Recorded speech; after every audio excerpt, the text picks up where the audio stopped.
গোলাপ ফুলের ডাল থেকে কীভাবে চারা তৈরি করতে হয় তা আজ আমি আবারও আপনাদের সাথে শেয়ার করব। তো চলুন দেখে নেবেন। হ্যালো এভরিওয়ান, আজকে আমি ছাদ বাগানের জন্য নিয়ে এসেছি অনেকগুলো গোলাপ ফুলের ডাল। আর এই ডালগুলো থেকে কিন্তু আজকে আমি চারা তৈরি করব। যেহেতু অনেকগুলো ডাল এনেছি, তাই প্রথমে আমি এই গ্রো ব্যাগটার মধ্যে বড় বড় দুটো ডাল বসিয়ে দিয়েছি। আর বাকি ডালগুলো থেকে কিন্তু কীভাবে চারা তৈরি করতে হয় চলুন দেখে নেবেন। এখানে আমি এই ডালগুলোকে কাটিং করব, আর এই কাটিংগুলো কিন্তু মাটিতে বসাবো।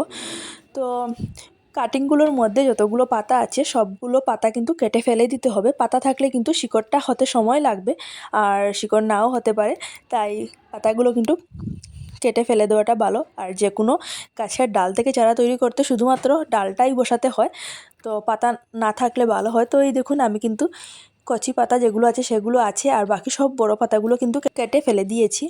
আর কাটিংটার নিচের দিকটা কিন্তু এইভাবে 45 ডিগ্রি অ্যাঙ্গেলে কাটতে হবে। তো সবগুলো ডাল আমি এইভাবে এক সাইজে কেটে নেব, আর সবগুলো পাতাও কিন্তু কেটে ফেলে দেব। তারপর আপনাদের দেখাচ্ছি। আর এই ডালগুলোর মধ্যে কিন্তু অনেকগুলো ফুলের কলি আছে, তো কলিগুলো থাকবে। আর খুব সহজেই কিন্তু এই ডালগুলো কেচি দিয়ে কাটা যায়, কারণ খুবই নরম। আর একটু বড় ডাল যেগুলো থাকে সেগুলো কাটতে একটু অসুবিধা হয়, কারণ অনেকটা শক্ত। তো এই দেখুন, আমি খুব সুন্দর করে কিন্তু এই ডালগুলো কেটে দিচ্ছি। আর কয়েকদিন আগে কিন্তু আমি আরও অনেক গোলাপ ফুলের ডাল থেকে চারা তৈরি করেছিলাম, আপনাদের সাথে শেয়ার করেছিলাম। আর আজকে আমি আবারও আরেকটি ভিডিওর মাধ্যমে আপনাদের সাথে শেয়ার করছি। আর এই ফুলের কালারটা কিন্তু আরেকটা কালার, কারণ আমার ছাদ বাগানে মাত্র এক কালারের গোলাপ ফুল আছে, আর এটা কিন্তু পিঙ্ক কালারের গোলাপ ফুলের ডাল। আস্তে আস্তে কিন্তু আমি ছাদ বাগানের জন্য আরও অনেক কালারের গোলাপ ফুল আনবো। তো এই দেখুন, এইভাবে কিন্তু সবগুলো কাটিং করে নেব। আর তারপর এই কাটিংগুলোকে আমি বসাবো মাটির মধ্যে। তো এই দেখুন, সবগুলো কাটিং করা শেষ। আর যেগুলো ফুলের কলি আছে সেগুলো কিন্তু আছে, ফুলের কলি কিন্তু আছে, আমি এগুলো কেটে ফেলে দেইনি। আর এখন নিয়েছি একটা টবের মধ্যে বালি। আর এই বালির মধ্যেই কিন্তু গোলাপ ফুলের ডাল থেকে খুব সহজেই চারা তৈরি হয়ে যায়। তো বালিটা নেওয়ার পর কিন্তু আমি বালির মধ্যে দিয়ে দিচ্ছি জল।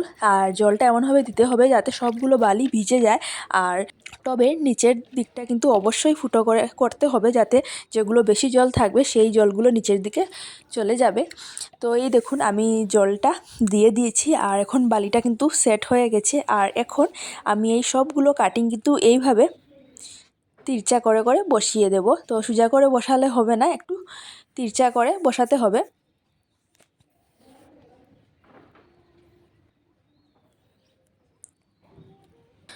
প্রায় 15 দিন পর কিন্তু এই কাটিংগুলো থেকে চারা তৈরি হয়ে যাবে। তারপর কিন্তু আপনাদের সাথে আমি অবশ্যই আরেকটি ভিডিওর মাধ্যমে শেয়ার করব কীভাবে এই কাটিংগুলো চারাগুলো আমি টবের মধ্যে বসাই, আর অবশ্যই কিন্তু আপনাদের সাথে শেয়ার করব। তো এই দেখুন, কথা বলতে বলতে কিন্তু আমার এই কাটিংগুলো মাটির মধ্যে বসানো হয়ে গেছে। তো আজকের মতো আমার ভিডিওটা এখানেই থাক, আগামীকাল নিয়ে আসবো নতুন একটি ভিডিও।